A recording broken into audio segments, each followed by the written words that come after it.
This is absolutely Essendon, the Bombers YouTube fan channel that rides the highs, survives the lows, and occasionally reviews games that feel like both at once. We won the Dreamtime, but more in a way that felt like sleepwalking through the whole thing, hoping to wake up with a better performance. This was a real grind, but, not the smooth style that you get from your barista. It was more like instant coffee, stirred with a stick. Let's get into it.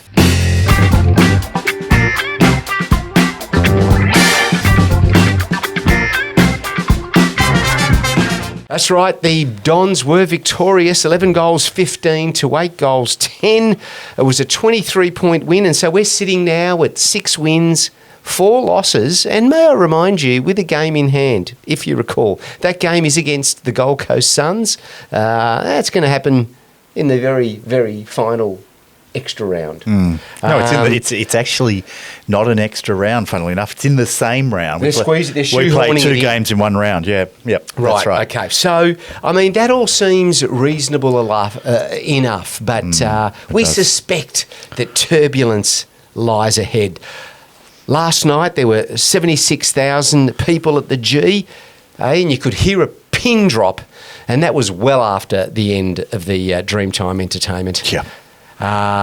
It was that kind of game. It was, it was a grind. I'll go back to my grind metaphor. What do you think? Well, I agree. I think there's been more exciting atmospheres at a Lawn Bowls match down in Brighton.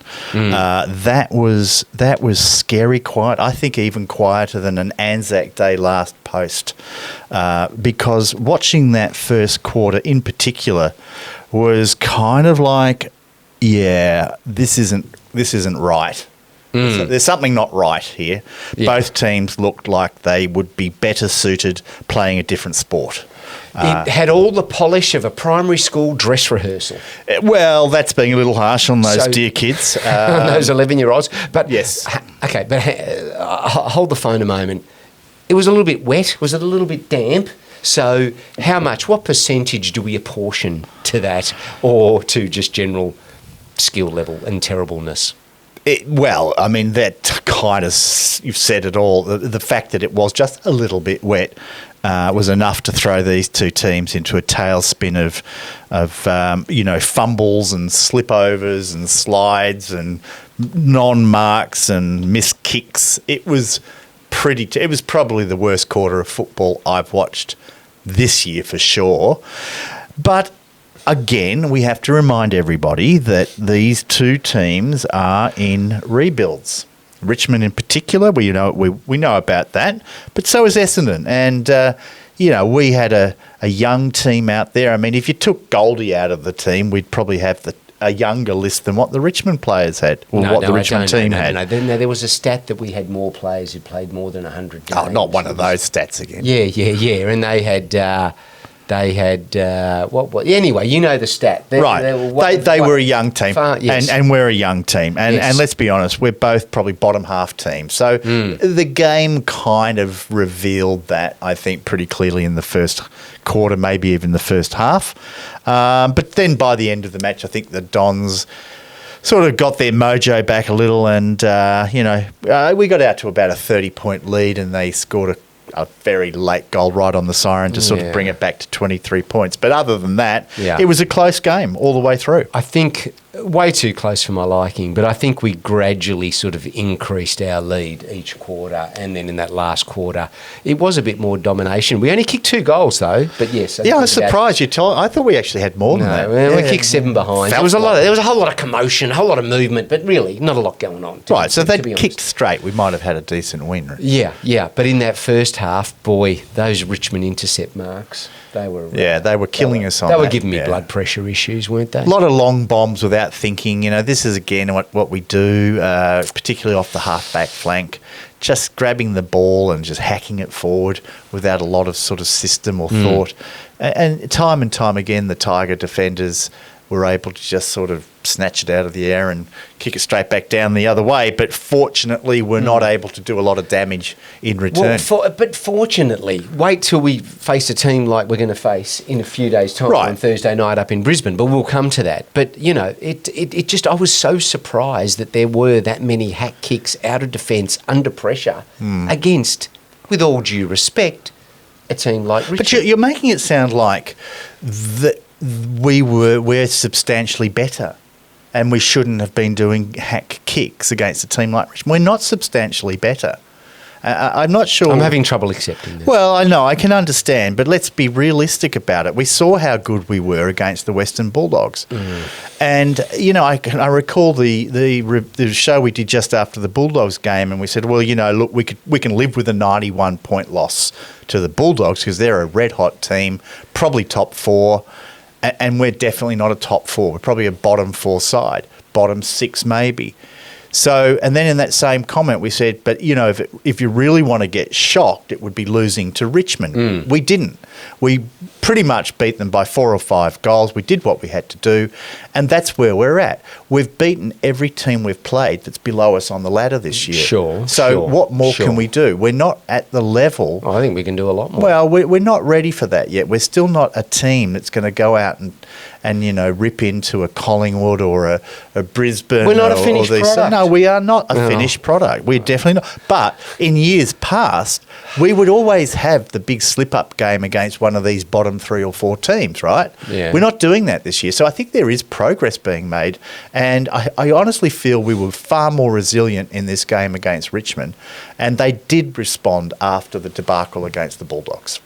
Oh, mate, that was a meagre response. Well, and I love how you're litigating it just to put a positive spin. Okay, so I can point to a lot of things. You know, just on contested possessions against the Bulldogs, we had 109. Right. Against Richmond, we had 141. So we were definitely getting in and under. Our tackling efficiency, whilst I don't have the actual number, I did see Brad Scott talk about this, and he confirmed that they were far more satisfied with the ability to land the tackle and really make that count, whereas against the Bulldogs, they were just slip-sliding through our tackles. Yeah, but is that a function of the opposition, though? No, it was just a poor effort. That effort was clearly more pronounced against Richmond. So, you know, so those are the things, those are the measurements, so effort and 74 intent. to 54. All right. Right. I mean, that's tackling, but that doesn't talk about tackling efficiency, Sure. Which is actually landing the tackle and ensuring that it stops the player. And we were doing that far more effectively against the Tigers. I've got to say, anyone who's out there cringing and carrying on that, you know, we can't put away a side like Richmond, let's just be thankful that we're booking the 4 points and we're getting this team to a level where it's learning to win, it's learning to hold on in tight games, and as these players develop and get better and they have more experience, we'll start to go to that next level, but we're not there yet. Right. My views anyway. Well, all right. Okay, very good. Well, I mean, look, our percentage is improving. It's gone from embarrassing to just mildly shameful. That's something. However, as if this season isn't tough enough, the injury curse keeps rolling like an uninvited guest. I mean, can you believe it? Can you believe it? I heard somewhere that we have the lowest percentage on record for a team that's 6-4 after 10 games. Oh, so you're going back to the percentage point. No, it's just, that's the fact. Yeah, so we are we were sitting inside the 8. I think GWS bumped us out. Well, it was 82%, the percentage. It's up to 85. And it's up to 85. Yeah. It's rocketed So that percentage is the lowest for a team that's won 6 games and lost 4. And that's an indication of where we're at. Normally, if you've got a positive win-loss ratio, you're going to more than likely be up around the 98 to 100, maybe even more. But that's Essendon. That's what we do. Right. We can but never as bad as this. Never as bad. So our percentages. So we're losing badly against good sides, and I fear for us against the Brisbane Lions. But certainly against the teams that we should be beating, we're beating them. Sure. We're beating them. Sure. Okay. All right. Looking forward to your counter argument. Well, I mean, there is none. We were the favourites, but once Nankervis was out, Lynch out, Oh, come on. No, don't point to who we've got out. But he really... What? No. Of course I'm going to. Of course I'm going to. No, I don't want to hear it. All right. Because he, in the ruck, I think, against Goldie would have been much more of a handful. And then you had Bolter, who... But how would he have gone against Draper? Or Brian? Great. Well, no. Really well. I would dispute that because they played last year and Draper beat him. So, no, look, you can't point. They had fewer players missing from their side than we did. Perhaps they're more reliant on the players they had out. I don't know. Yeah. Goldie did really well against a young kid. I think he dominated him at possession. I think Goldstein had the most number of clearances for us. Yeah, but surely that is to be expected. No, of course. So he did his job. Jeez, you're really. I am in the mood tonight. You certainly are. Have you got COVID or something? Probably. Right. But no, look the other way. You've got to give credit where it's due. Yeah, so right. Goldstein, look, he didn't do much around the ground, but at the centre bounces, he was dominant. We killed them at the clearances. I don't know whether I've got the numbers, but they were absolutely smashed. Yes, we were 45 clearances to 23. Yeah. And that was largely due to Goldstein, who had 56 hit-outs to 30. Okay. So, all right. Yeah, I mean, around the ground, he's not doing much. But in this particular game, he gave us first use of the ball. I think he had like 12 or 13 of those hit-outs to advantage as well. Yes. Someone will know, but it was in that sort of range. Okay. All right. Well, look, I had touched on the injuries. We'll come back to that because I want to touch on some positive things. Yeah, well, do you? And yes, really? I do. Well, that'd be nice. And so Please. the absolute shining light of the evening was our debutant, Angus Clark, number 36. Yep. Bradbury's number. Well, that's true. Hey, he wears that with Mark Harvey walked that for a while. A great weight. Did he? How long? Or was it 38? He did wear one of the... Yeah, no, he went to number one. I don't think it was ever 36. All right. Anyway, boy, that was a lovely, lovely debut. Yeah. Beautiful kid. Lovely Looked kid. very comfortable out there. Very comfortable. Surely he's going to be called the Axeman, right? Because of his chopping wood his background. Yeah. The Axeman. Well, the Axeman cometh. Let's start it and let's see if we can do it. But he kicked 3 goals and hit the post. Are we going to get the credit for it then? If he's now universally known as the Axeman? What, you want to have some sort of IP ownership on it? Maybe. But boy, that was just beautiful to see. What presence he has. Just 18 years old. Yeah. I mean, I hope that he has round-the-clock security. And I hope, actually, how can we stop him doing training at the hangar? Can we ask Geelong if he can just pop down there and do his training? Well, he did break his collarbone in pre-season at the hangar. Yeah, so he's already. So you reckon he's got that behind him already? Oh, let's hope so, because recurring injuries for Essendon players is not a thing, right? Once you're done, you're done. Yeah. No, look, he was, in all seriousness, he was really good. He just showed a lot of composure, and coming off a wing, I thought he kicks the ball really well. Had a couple of passes that missed the target, but generally speaking, he kicks the ball with penetration. Yeah. He keeps it flat. He's not looping it in the sky like a floppy little donut ball. No. What's that? A floppy little donut ball? Yeah, well, you know what I mean. Yeah, I'm running with it. And he marked the ball really well using his body, albeit slight frame. Yeah. Was able to hold out the bigger guys and take a couple of really well contested marks. Impressive. Yeah. So not just halving the contest, he was even dominating. I'm just so excited. I tell you. Well, look, I mean, I don't want to get too excited because then we put our sort of... Well, I think it's worth getting excited because it's part of this. I think he was the 6th debutant for our team this year. Right. Only Richmond's had more, which is 7. Right. So everyone's talking about the young Richmond side. Yeah, but remember, 6 debutants for the Bombers this year. And, he's certainly been the most impressive. So he was pick 34, is 30-something, yeah. 30-something. Yeah, 34, right, 35, I can't remember exactly. Yeah. But a real bargain Seems from all to be reports. Good bang for our real buck. bargain. From early days, touch wood. And you would have heard, I watched the replay, so those that watched the game on telly last night, they were talking about Archie Roberts, who we got in the 50s and was widely touted as going in the 20s. So we've picked up some real, diamonds in the rough.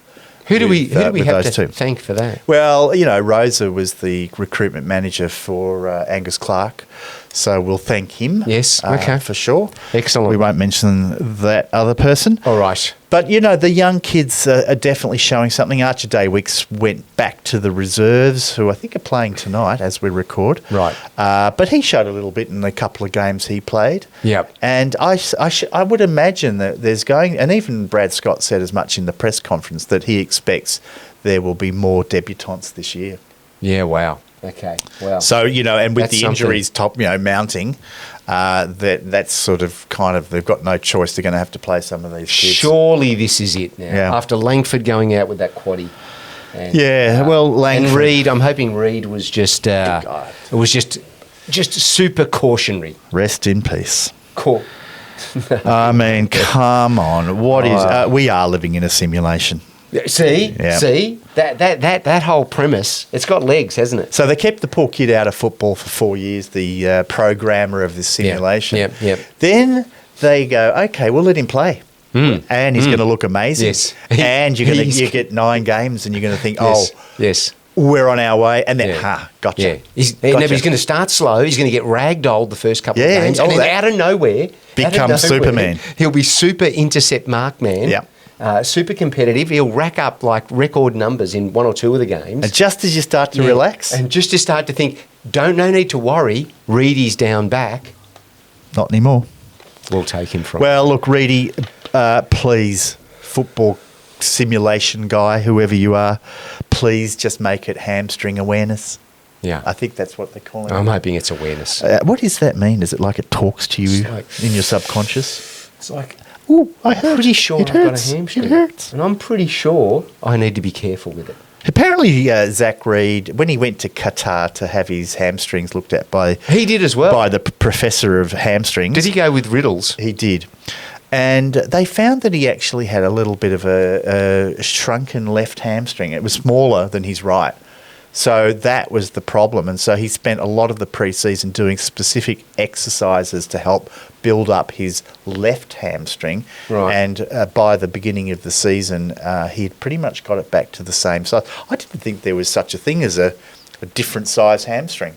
You got one on the right side that's bigger than the one on the left. That happens with other parts of the body too. So let's just hope that he's okay, because he has been really one of the shining lights, hasn't he? He very, very much so. It's just, it hurts. But I'm hoping they were just being, they were being super careful. And I think Langford's probably going to be out for a period of time with a quad injury. Yeah. But that could be a situation where maybe that has positive unintended consequences.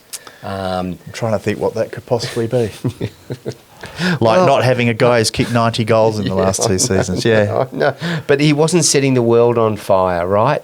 But he may have just been on the brink of it, the cusp. Yeah. But we won't know. He'll be gone for a few weeks at least. Yes. But I do want to just touch on a couple of good performers. I mean, we mentioned Angus Clark, of course, who, by the way, I really got a sense of Neil Danaher watching him play. Now, let's go back. A lot of our younger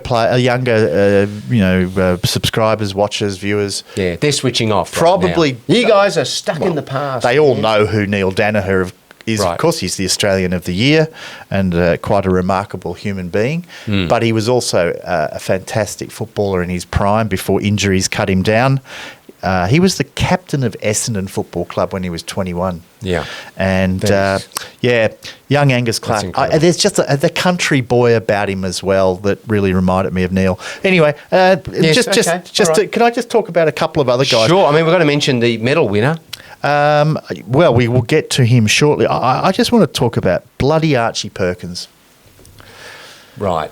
Is this going to be positive or questioning? Or do you want me to start with my take? What is your view? My view is he, as part of the simulation, he has an off button that just goes off accidentally. And just on its own? On its own. I don't know. It just, and he just switches off. He's thinking about where he's going to head out that night. I'm not sure. Maybe. He switches off for me, and it's just like, what are you doing there? What's going on? And then he has moments with, of course, flashes of brilliance where he's right in there. Yeah. Well, I'm going to throw. I kind of set you up a little bit. I'm going to say, and I'm pretty sure a lot of people aren't going to be coming on board with this. I thought he was fantastic. I actually reckon that was the best game of footy. Yeah. No, hear me out. Oh, I thought that was his best game of football this year. I mean, he's been okay. He's kicked a goal here, a goal there, here a goal, there a goal, everywhere a goal. But I'm just going to. You probably don't realise he was at the centre bounce 32% of the time. Right. Yes. So about 1 in 3, he was in the middle. Sure. He had 17 pressure acts. I think it was the second or third highest on the ground. Right. 8 hard ball gets. Ground ball gets. Compared to... That would have put him in the top 3 or 4 players on the ground. Would it? 4 tackles, 6 clearances out of the centre. I thought Perkins was great. Now, I've always felt he's a midfielder. Perhaps he hasn't got the tank, but when he's really played great games of football, it's been when he's in the midfield. You know, always remember the Hawthorn game at the beginning of 24, and we were claiming he was the next Dustin Martin. I just think he needs to get more credit than perhaps what he gets. He comes across as a pretty laconic type player, but he was actually really, really good in the clinches. So, do you think? All right, look, I don't know what I was watching then, but do you think that would help him if he played more minutes in the middle? Look, I think there's definitely a hybrid role there as a sort of high half forward who can do time in the middle of the ground, and he was really, really effective. You know, there was quite a few unsung heroes in that game. I felt Setterfield was also really good in the clinches. I would agree. Laying a lot of tackles, you know, just doing what he does, and it's been great that he's had that level of consistency and time in the team. Yeah. Whereas previously in years past, he's just been in and out of the side. But let's talk about I think there were 2 absolute standouts. You mentioned one before, Nick Martin. Yes. Talk about his game. Look, he kicked a couple of goals, as well as I think got 37 disposals, maybe 34 disposals. I'm not sure. 35. But he was just really important. Driving that ball. I don't know what his metres gained, but I reckon it would have been good. It was 660. Was it? Yeah. Oh, that's not bad. Not too shabby. And then you had Archie Roberts continuing in his good form. He was very good. He's having an impact. He wasn't the second player I had in mind, but I think Archie Roberts is definitely worth mentioning. The one who's important is Durham. Just before we wrap on Archie, I just want to say he's got to be really hot favourite for the Rising Star at the moment. He's been nominated already. Yeah, okay. 5 weeks in a row now, he's had 25 plus possessions. Yeah. In this game, he had 6 inside 50s. So coming off that half-back flank, he's pumping the ball inside 50. 550 metres gained and 34 disposals against Richmond off a half-back flank. Yeah, everyone talks about Nick Dacos. And no, I'm not joking. I mean, Nick Dacos is a superstar. But this guy's doing the numbers that Nick Dacos was doing in his first year coming off a half-back flank. How many of those inside 50s were marked? I'm not being harsh. I'm not arguing that point. Okay. But is that his fault so much? You know? Maybe the guys in the forward line need to mark the ball. Yeah. Looking at you, Nate Caddy. Or move more or create some more space. You can rip in, you can question, you can do what you like. The numbers do not lie, as Shakira says. Yes, all right. Well, I'm loving Durham. He's just, whenever he's near the ball, it's like, out of the way, everybody, this is mine. Well, you know what? It's funny you should say that, because I've got on my notes here, just willed the Bombers into the game. Yeah, and that, you can't buy that. Can't teach it. You can't buy it, can you? No. But you can draft it. That's So true. what do you love about Sam Durham? Oh, pick it. I thought I just said it. But, I had switched off. He just gives you that excitement when he goes near the ball, because, honestly, he draws it to him like a magnet. He's plucky. Just needs half a second. He'll snap for the goal and contribute that way as well. I think he's a team lifter. And when he went off slightly injured in that last quarter, I thought, geez, actually, did he go off? We kind of need him. Well, just for a second, he had I don't know if it was where it was, but it looked like he was he was injured, but he wasn't. He was went all back right on. Yeah. So kudos to him. Caldwell got more of the ball, which is great. We kind of want that. He'd sort of, he only returned from an injury. Yeah. And so he's been a little bit quiet. So that was great to see as well. Yeah, he had 16 contested possessions, highest on the ground. Yeah. 6 clearances, 10 ground ball gets. Yeah, really solid. 29 tonight, disposals and 12 tackles. So he wasn't flashy. He was just hard. He was under. He was part of the grind. And good to get him back to that level, because whilst he was off injured, we really missed his sort of work ethic. Yes. Special mentions to Dersma as well, doing well. McGrath, I think, got another truckload of possessions. He did. Yeah, he did. And then, of course, the what's the award called that they hand out? Yoken. That one. Yeah. Was of course won by Nick Martin, and I think just back to Martin, because I've got to tell you, he is a classy footballer. He was class in this game. Yeah. I mean, there's been times when he's a little rough around the edges, but it was just a silky performance from him. Yeah. And, almost everything he did was just turned to gold. He was kind of had the elder statesman-y kind of vibe last night. Yeah. But, again. He does look like the character from a children's kindergarten book. I don't know. He just reminds me of someone, I don't know. Oh, really? So others will probably agree, I'm sure. Got to sit next to Brad in the press conference. He did. What is that like when you start getting a gold star? It is, yes. A little elephant stamp. You get to sit with Brad. VIP of the week. Yeah, he did. Yeah. And he fielded some questions in the presser, so take a look if you haven't seen that. So can I just... sorry, go on. You were going to start. So, but Richmond, they weren't too bad. Their little forward line... super young, they were plucky. If they had have executed a bit better, it would have been a lot tighter, that finish. A lot tighter. Yeah, well, I don't really care about Richmond, but Sure. but they are a team that's going to emerge over the years. They've definitely got a lot of talent in that side. Yeah, that's all right. Don't worry about me. Yes, Typhoid Mary. But they were promising, and they will be a good side in years to come. But I'm really pleased with what I saw. But I just want to talk a little bit about the Indigenous round before we wrap up, because I do. There are a couple of little things. For a start, firstly, it's an incredibly, well managed and I think very respectful event in the AFL calendar, and certainly culminating with Dreamtime at the G. Yep. And, I think everybody embraces it with great affection now. I think that was the 21st Dreamtime game? 20th or 21st Dreamtime? I think it started in 2005. Yeah, so maybe, it would have been 21st. 20th? Yeah, okay. So, fantastic event on the AFL calendar. But I'm just disappointed that, we once were, I guess, the real sort of, role model for embracing Indigenous footballers. And, much to the credit of Kevin Sheedy and others at the Essendon Football Club. Yeah. Look, this is not to be disrespectful to anybody. I just want to be really clear on that. But where are these boys? Where are they? Or if they come, often they don't stay. I mean, that's another issue. And I really think that's something that would be worth having a separate discussion on, is what are the cultural challenges for young Indigenous footballers leaving home, and I mean that's hard for anybody. I mean you're not just Indigenous kids, but for anyone leaving home when they're 17, 18 years old, it's difficult.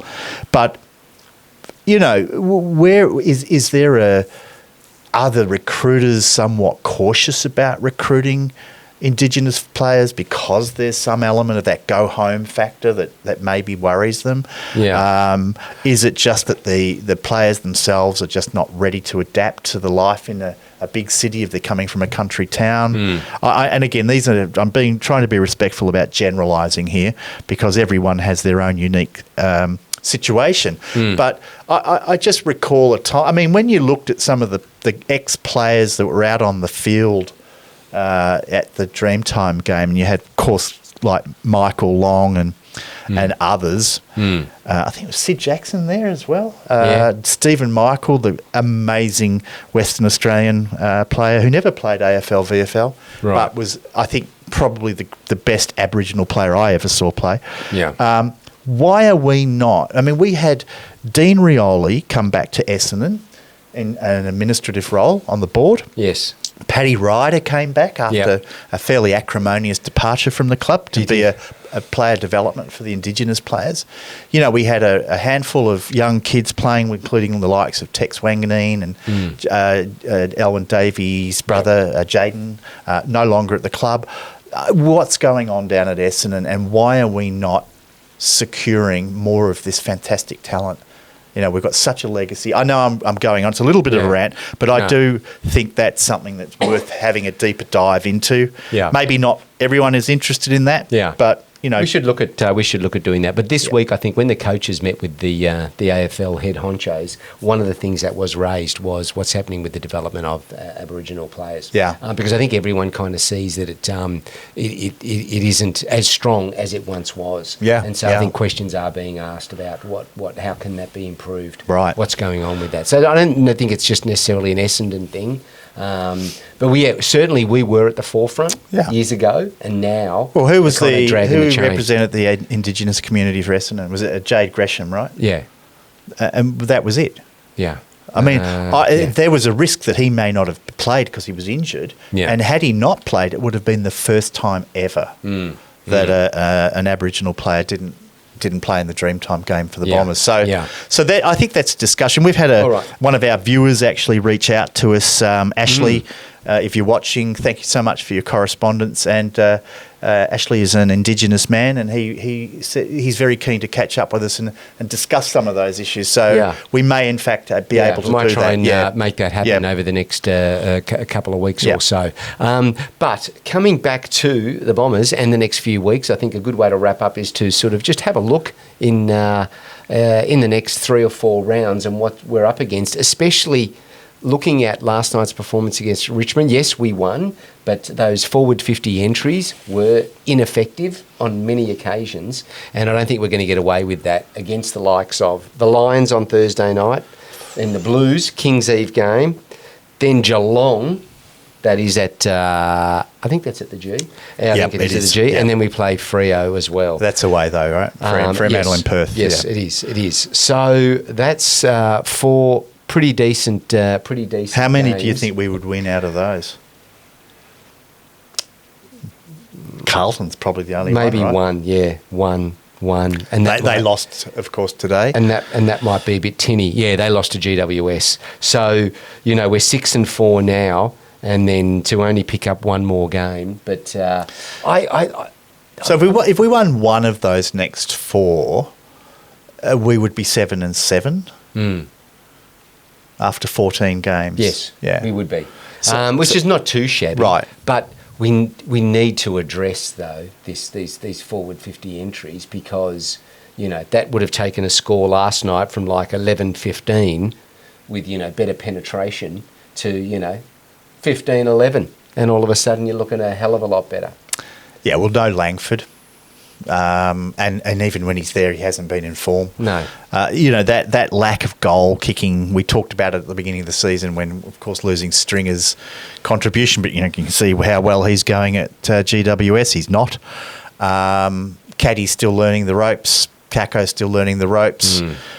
You know, we just don't have that many options, and perhaps that's something that we need to look at over the course of the next few weeks, bringing in Geraint or Geraint. I'm never quite sure how you pronounce his name, but he's a young, sort of pretty, you know, tall forward, key forward type player that we picked up from over in the West.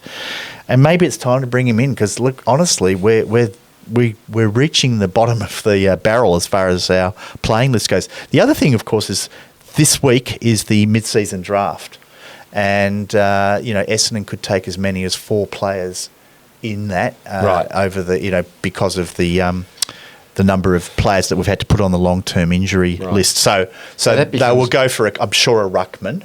I think it's Crossley that they're interested in, a former Gold Coast player. And you think a forward or two? Well, I think they need a key defender now with, the troubles with Reid, Ridley, it's kind of Hayes, of course, So I'd be interested to see what they do. And we've been pretty good with mid-season drafts. Of course, Sam Durham, most notably, but Massimo D'Ambrosio was taken in the mid-season draft. Excellent. Jai Menzie. So anyway, well, he could be coming back in, couldn't he? Well, he could. Well, let's see how the VFL team goes tonight. Yes. Alan Davey, he's got a chance to come in. I thought Gresham was pretty ineffectual in that game, but I'm sure he will stay in the team. He was. So it'd be interesting to see what changes come up. So we have got an interesting few weeks ahead. Yeah. Anyway, give us your thoughts. We always love hearing your thoughts. Comment below. Also, again, I don't think anyone's watching at this point, but I probably should have opened with this, but thank you to everyone that subscribed to get us over the 3,000 mark, which is kind of nothing in the world of, YouTube, but for us, it's massive, and we really do appreciate anyone that puts up with us, but thank you. I can put, we can edit that, pop it at the beginning. Oh, so can you cut this bit? Oh, I can't, but the editing team can. Simon. Simon. Can we get him and absolutely, we might be able to do something around with it. Okay. Maybe put some special effects on that even. Like sort of fireworks. That'd be nice. I wouldn't underrate 3,000 subs. No, I'm not underrating it. I mean, Essendon Football Club's been going for over 150 years. They've only got 80,000 members, so we're catching up. Okay, true. We're making ground. All right. Thank Thanks again for everyone for watching. See ya. We'll see you very soon. Bye for now.